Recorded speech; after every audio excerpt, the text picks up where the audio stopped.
10 minutos pasaron de las 11 de la mañana y estamos terminando el año y decidimos traer uno de los mejores economistas del país para que nos dé su pauta, qué piensa, su pensamiento de lo que fue tanto el 2019 como lo que será el 2020. No es futurología, sino simplemente ver qué está pensando el gobierno para hacer en el 2020. Así que ya le quiero dar la bienvenida al economista Rubén Ramírez Lezcano, además ex canciller nacional. Rubén, te agradezco muchísimo todo este tiempo que nos estás regalando.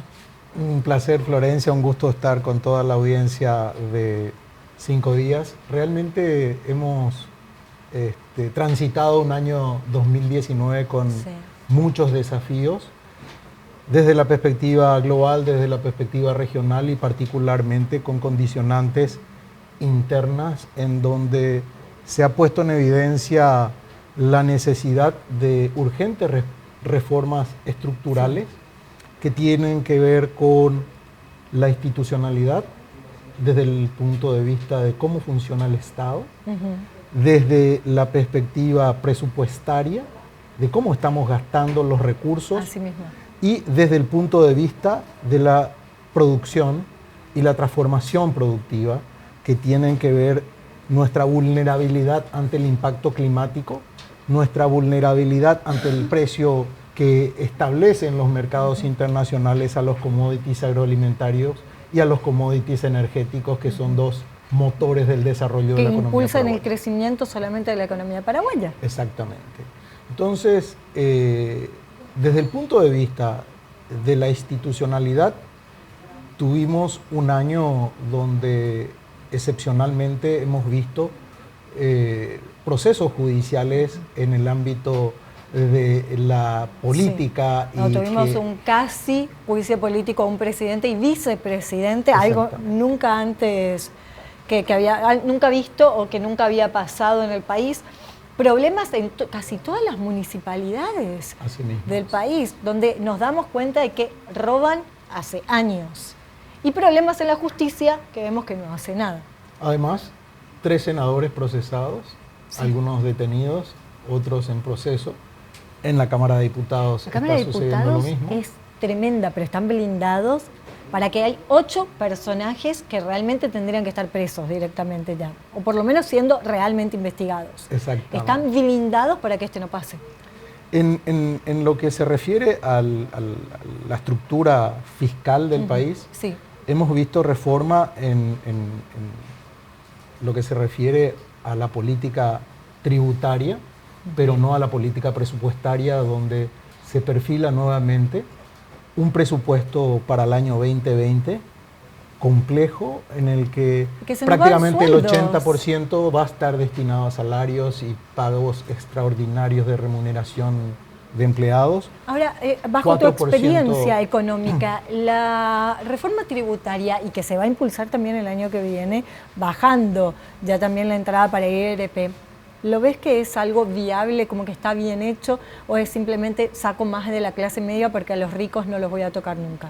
El problema que se plantea desde el punto de vista presupuestario es la gran ilusión y evasión que existe en nuestro país, donde más del 40% no está en la economía formal. Sí. Y eso implica de que siempre pagan los mismos contribuyentes y existe una competencia desleal de quienes eluden y evaden, no solamente el pago de sus tributos, sino que también las prestaciones del Instituto de Previsión Social. Vemos en la lista hoy cuántas empresas hoy no están honrando los compromisos de previsión social de sus propios empleados, y eso genera un perfil de una economía sumamente informal y que no genera las condiciones de igualdad, que es lo que se debería haber abordado dentro de una política tributaria más equilibrada. Desde el punto de la política presupuestaria vemos que la calidad del gasto va a seguir siendo deficitaria desde el punto de vista de la expectativa de inversión. Va a ser a empleados estatales, y cada vez más empleados y cada vez mayores sueldos. Entonces, el funcionamiento del Estado, ante la ausencia de estas reformas estructurales que hacía mención, es cada vez más oneroso, porque en contraprestación del cumplimiento del pago de impuestos, no se recibe la calidad de entrega de energía, la calidad de entrega de salud, de la calidad de entrega de educación, que es fundamental para el desarrollo sostenible del Paraguay. Y esos son los desafíos que se han visto durante un año convulsionado en estos segmentos que señalábamos, Florencia. Pero Rubén, a tu experiencia, si esto lo querés hacer y lo querés hacer bien, se puede, porque lo único que nos dicen, tanto en Hacienda como Ejecutivo o como otros ministerios, es que no pueden hacer nada, están sobreprobolados de empleados, están con contratos ya casi leoninos de los empleados hacia el gobierno. Entonces, que vamos a seguir así por el resto de nuestras vidas hasta que cada uno muera y nuestros hijos sigan pagando las deficiencias de gobiernos. Yo muchos años estuve en el sector público y es real de que existen muchísimas dificultades para una reforma en la medida en que no se construya un consenso desde el punto de vista político y social de una economía que no termina de despegar de las dificultades que se plantea un sistema prebendario, un sistema clientelista, de manera de hacer la política. Y entonces lo más interesante es que veamos señales claras de que existe un compromiso para ir en un sendero de reformas estructurales que son claves. Pero no las veo en este gobierno. No se está observando eso, no se vio en la discusión del presupuesto, que en la Cámara de Diputados casi logra pasar, inclusive con déficit que iban a apuntalar un mayor endeudamiento de nuestro país para pagar salarios. Para pagar salarios, que eso es lo que no entiendo. ¿Cómo puede ser que sigan requiriendo doble aguinaldo, sigan requiriendo ayuda alimentaria, sigan requiriendo ayuda familiar, sigan requiriendo... Las peleas que tenemos nosotros en Twitter con estos, los digo yo, hurreros del Estado, es tremenda, porque te dicen, es nuestro derecho. Cierto, hay contratos que les dan un doble aguinaldo, pero no es el derecho en un país empobrecido y menos ni en ningún otro país. En ningún otro país tenemos doble aguinaldo, a no ser que sean países bananeros como Argentina, o lo haya sido Brasil, Cuba, Venezuela, que bueno, ya ni tienen plata. No, evidentemente, lo que se espera en una sociedad en donde se reclama que un sector tenga un mayor compromiso, la expectativa es que ese compromiso sea compartido por todos los actores de nuestra economía. Que en Japón te pidan doble aguinaldo. No, esos son elementos de que son indicadores que nos señalan de que tiene que haber mucho más esfuerzo para lograr la transformación de una economía más sostenible, que es lo que necesita Paraguay. Sí. El 2020 nos plantea una serie de desafíos muy importantes también. Fíjate, Florencia, tenemos un escenario complejo desde el punto de vista de la situación de las dos principales economías globales, que son China y Estados Unidos, con tensiones comerciales, y los resultados de esas negociaciones todavía no son evidentes, de que se pueda resolver, sobre todo en el sector agroalimentario, que es el ámbito donde más nos afecta y donde más nos duele. El Brexit, que acaba de enviar el primer ministro al Congreso, la aprobación para que el 31 de enero próximo entre en implementación, que podría significar la oportunidad de una salida ordenada del Reino Unido de la Unión Europea, pero que también pone en tensiones una serie de variables desde el punto de vista de la economía europea. Tenemos por otra parte una situación regional que en un escenario global de mucha inestabilidad e imprevisibilidad desde el punto de vista comercial, desde el punto de vista financiero, donde existe una guerra de tipo de cambio, con una devaluación importantísima del yuan, con una, digamos que, devaluación desde el punto de vista de las tasas de los principales bancos centrales de Europa, de la Reserva Federal de Estados Unidos, de China, de Japón, que han limitado las tasas y que también generan en nuestra región una gran imprevisibilidad. Las tensiones socioeconómicas que comenzó con Ecuador, se extendió al Perú con un proceso político traumático de disolución del Congreso, con la situación en Chile, con la situación en Bolivia.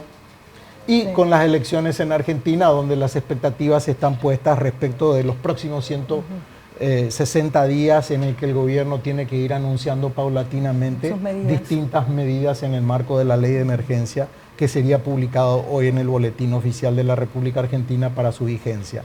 Entonces, tenemos que la atracción de inversiones, que es la otra fórmula de financiar el desarrollo que tanto necesita, por ejemplo, nuestro país, Sí. en donde el Estado ya no tiene capacidad de inversión porque todo está destinado al gasto público.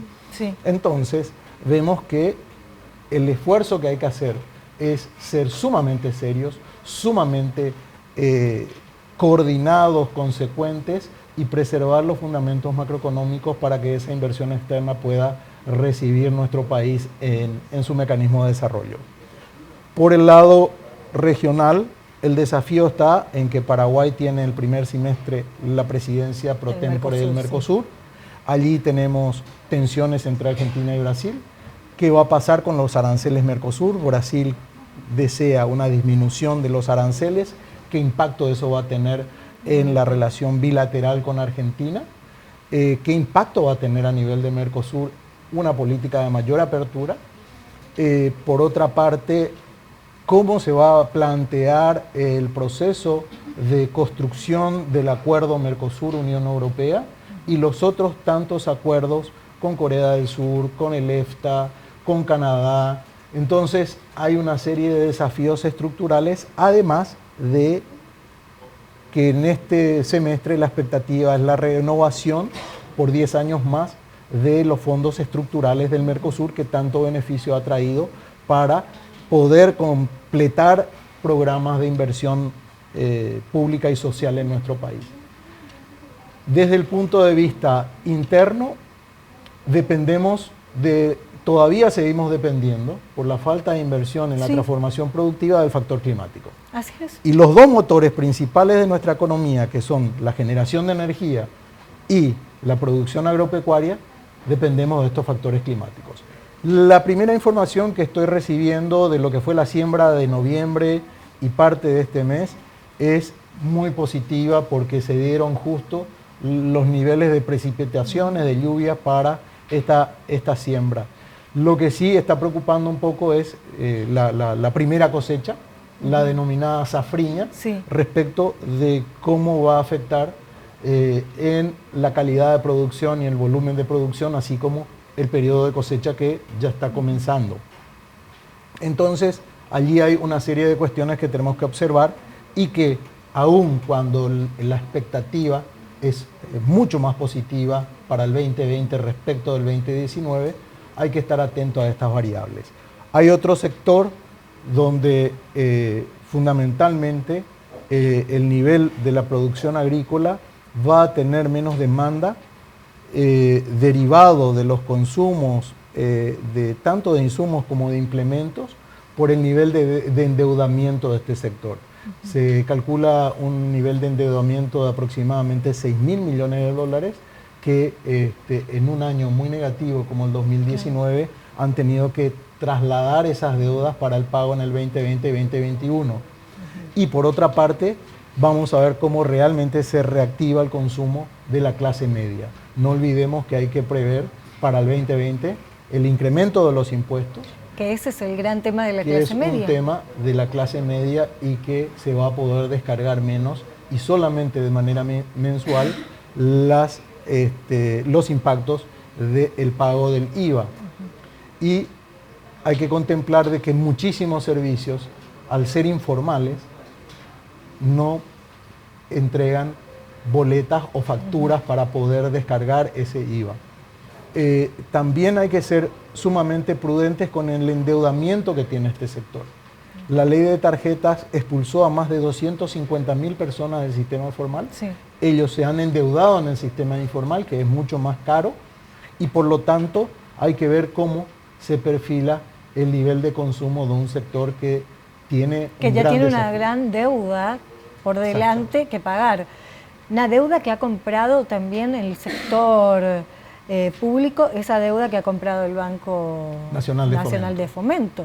Sí, pero hay que honrarlo, eso hay que pagarlo y ahí está.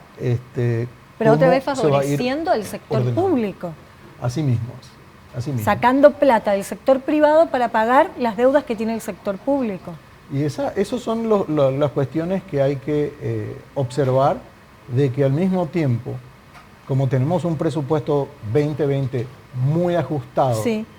donde casi un 80% destinado al salario, el 4% a el pago de deuda pública, sí. el 8% al sistema jubilatorio y de pensiones, que ya es deficitario y que es fundamental una reforma del sistema Sí. previsional en nuestro país, porque está en vísperas de encontrarse en situaciones muy complejas como esta en Argentina y Brasil, Sí, por ejemplo. que están en quiebra. O que Chile, Sí, que fue lo derivó que derivó en una esta- tensión social tan grande. Entonces... Y te queda un 8% para el crecimiento del país. Ni siquiera, porque también están los gastos rígidos de Ajá. mantenimiento del sistema operativo ¿Que del serán de Estado. cuánto? Y aproximadamente entre el 5 y 6%. O sea que Entonces te queda queda un alrededor de 2% 3%. para crecer el país. De la emisión de deuda previsto dentro Sí. de la aprobación del presupuesto para el 2020, gran parte de esa emisión de deuda va a estar destinada Destinada al a pago crecimiento. de deuda. De deudas. Y un porcentaje a la inversión pública. Por lo tanto, la inversión en infraestructura física, llamémosle las obras Sí, de sí, sí. Ministerio de Obras Viales, Públicas, de ESAP, construcción. etcétera, va a ser mucho menor que el 2019. Imagínate que Entonces, este año ahí tuvimos dependemos una de otro- deficiencia tremenda Así fue. en crecimiento de infraestructura. Que el 2020 sea aún peor. ¿En qué quedamos? Estamos entonces en la necesidad De una reforma. el Estado, porque no solamente es el gobierno, hay que Sí, sí, recordar sí, el Estado completo. de que el Poder Ejecutivo envía un presupuesto y el Viene la- Legislativo puede reformarlo, modificarlo, ajustarlo, y eso es un desafío cada año. Y las discusiones de la calidad del gasto público no tuvieron espacio. No tuvieron. También tenemos Y un veo sistema también, judicial y que es disculpame, muy... Rubén, que muy- te pare, pero también veo que la gente también no está interesada en eso. Lo hablo como el ciudadano común. El ciudadano común son muy pocos los que están interesados en saber cómo se hace este despilfarro de plata y cómo puede haber un mejoramiento de la distribución. Veo que al ciudadano común no le importa, mientras tenga un poquitito o mientras tenga su trabajo asegurado, no le importa a dónde van los impuestos. Sí, eso es lo que es, yo creo que clave en una sociedad que cada vez va siendo mucho más consciente de que el endeudamiento no son bonos de Sí. gracia, no es O sea, vos cooperación tenés no que pagar reembolsable. en algún momento tu Todos tenemos que deuda. pagarlo. todos En tenemos algún que pagarlo. momento hay que pagarla y si no le pagamos nosotros, la van a pagar los hijos. Pero hay que pagar las deudas y si vos gastás más de lo que te entra, siempre vas a tener un problema. Y además el sistema fiscal nuestro es regresivo, es decir, que cuando pagamos el IVA Sí. por un litro de leche, Ajá. paga el que más tiene, al igual que la persona que está Que en menos extrema tiene, pobreza. La zona más vulnerable paga el mismo IVA por Sí. ese producto. Entonces, cuando eso es progresivo, es distinto el elemento y eso es lo que había una expectativa de que esa reforma fiscal fuera Llegue, mucho sí. más en ese sentido Pero no lo constructivo. No lo fue, yo creo que hay espacios para mejorar, yo creo que hay una oportunidad enorme para que la clase política empiece a generar mejores condiciones de políticas públicas. Pero creo que nuestra clase política no está preparada. Y ese Cuando es el vemos los elemento. cuando vemos los debates, sobre todo en Cámara de Diputados, vemos la gran falta de conocimiento sobre los temas. No sé a quién le pagan como asesores tampoco. Porque si vos pagás sueldos, mínimamente tenés que estar asesorado en unos papeles para que te expliquen lo que está pasando. No sabían ni siquiera lo que estaban votando en el presupuesto 2020. Efectivamente, dicen que la ignorancia es atrevida y es la más costosa de todas las dificultades para el desarrollo de políticas públicas adecuadas en la asignación de Sí. responsables para ello, ¿verdad? Tenemos un año 2020 plenamente electoral. Se van a Sí. elegir las autoridades de los partidos, Sí. se van a elegir intendentes, concejales, Y mencionabas al principio del programa, Florencia, sobre la importancia de elegir bien a nuestras autoridades, Totalmente.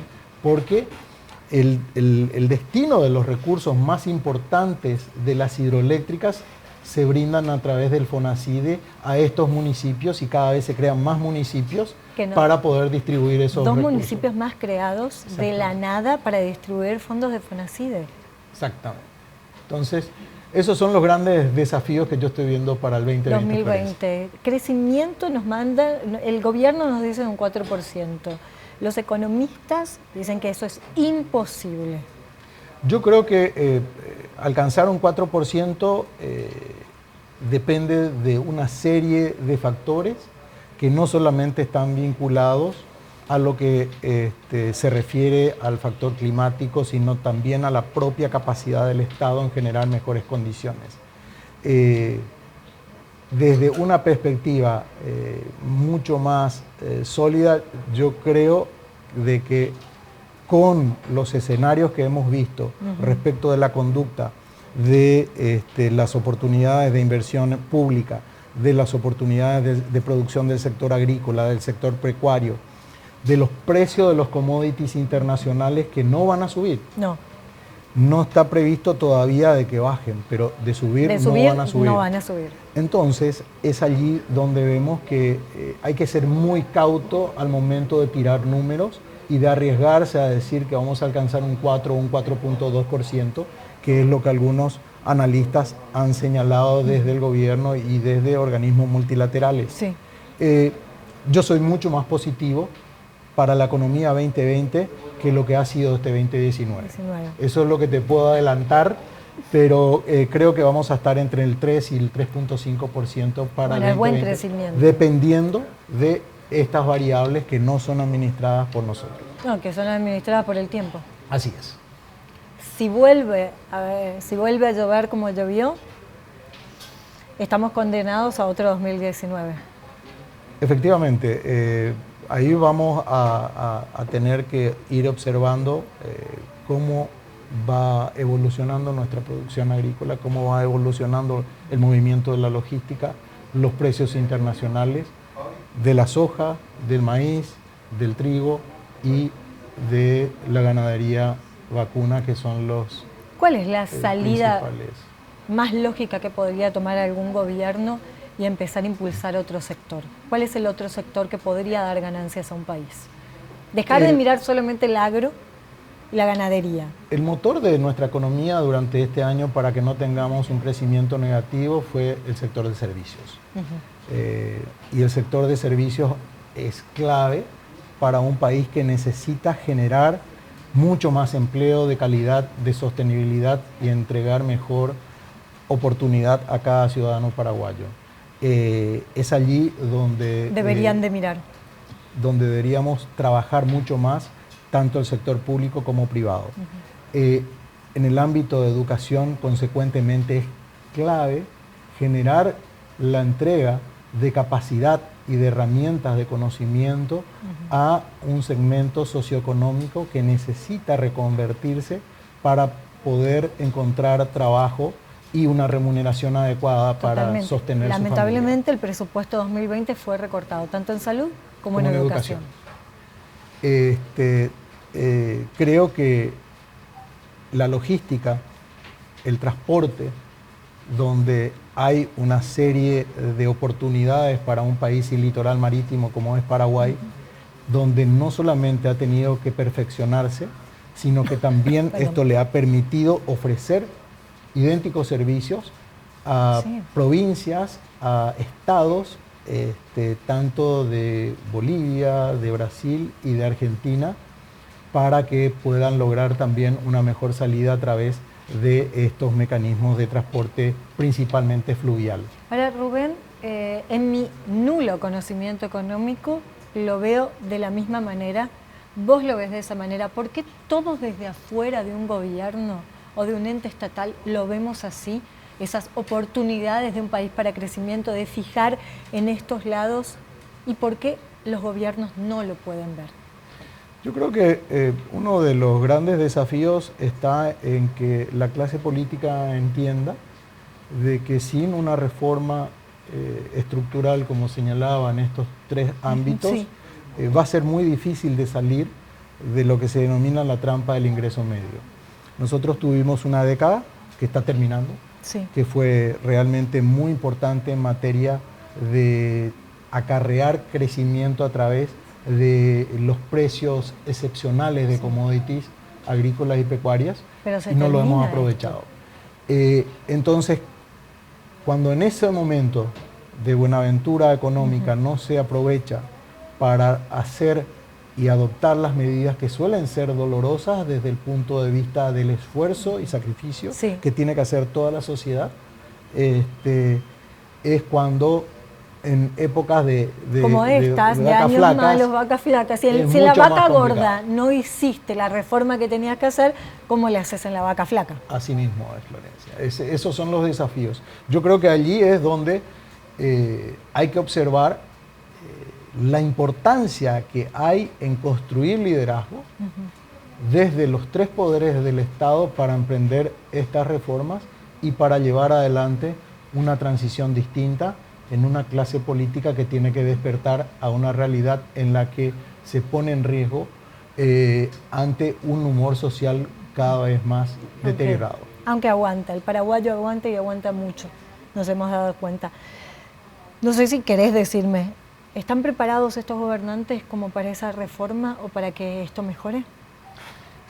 Por la calidad legislativa, por la calidad de las políticas públicas, por la calidad de la justicia, yo creo que hay una oportunidad enorme de mejora en todos ellos y esperemos que se despierten, porque todavía en este periodo legislativo, presidencial, queda 4 años por delante. Totalmente, nos queda mucho. Por eso digo, ¿están preparados para poder hacer un buen gobierno? Yo creo que no están demostrando esas capacidades hoy Que día. tienen. Así es. Espero que sea que no la quieran demostrar todavía y no que no estén preparados y que nos dejen como a la deriva de otro. Yo creo que siempre pensando de manera positiva y en cuanto tengamos la capacidad de transmitir, de presionar, no solamente con críticas, Claro, Florencia, sino con hechos. ideas, con propuestas, con resultados que Sí. puedan arrojar determinadas políticas públicas, podemos ir por un buen camino. Por de pronto el presupuesto del 2020 sí, se va todo a salarios. Así es. Vamos a ver, ojalá sea un mejor año. Ojalá Por lo que menos sí. algún crecimiento prevemos. Va a ser mucho mejor que el 2019, Que el 2019. esa es la expectativa. Terminamos un año muy difícil Muy duro para muchos. para muchos. Para muchos fue muy duro. Bueno, Rubén, te agradezco con todos estos minutos que nos has desasnado, por lo menos a mí, sobre cuestiones tan sensibles y que debemos saber y cada vez interiorizarnos más hacia dónde vamos y qué es lo que estamos haciendo o qué hacen nuestros gobernantes y cuál es la mirada que tienen. Muchísimas gracias, Florencia. Un placer de estar contigo Gracias. en tu magnífico programa y con toda la audiencia de 5 días. Muchísimas gracias, Rubén. Nos vamos a un pequeño corte, ya volvemos.